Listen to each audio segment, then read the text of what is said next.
এই সমস্ত পর্যালোচনা করার তো তার দায়িত্ব দেওয়া হয় না, পর্যালোচনার অধিকার তো কার নাই।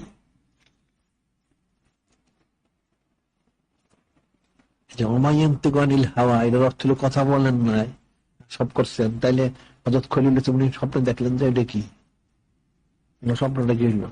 ইন্নী আরা ফিল মানামি আন্নী আযবাহুকা ফানজুর মাযা তারা, দেখলাম আপনাকে আমি স্বপ্নে কোরবানি করতাম, কি বলেন? কিন্তু বলতে পারে উনি তো একজন রাসূলই, আপনি স্বপ্নে শব্দ ভুল হইতে পারে, নাউযুবিল্লাহ।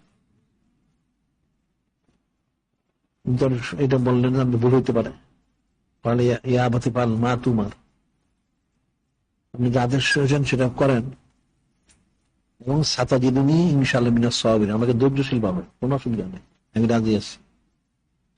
এই যে একটা স্বপ্ন মোবারক যদি ওনাদের মোবারক হয়, তাইলে নূরে মুজাসসাম হাবিবুল্লাহ হুজুর পাক সাল্লাল্লাহু আলাইহি ওনার এই সমস্ত আমল মোবারক গুলি, ওনার কথা মোবারক হোক, সম্মতি মোবারক হোক, অথবা কাজ মোবারক গুলি হোক, এখানে আবার কথা থাকবে কেন?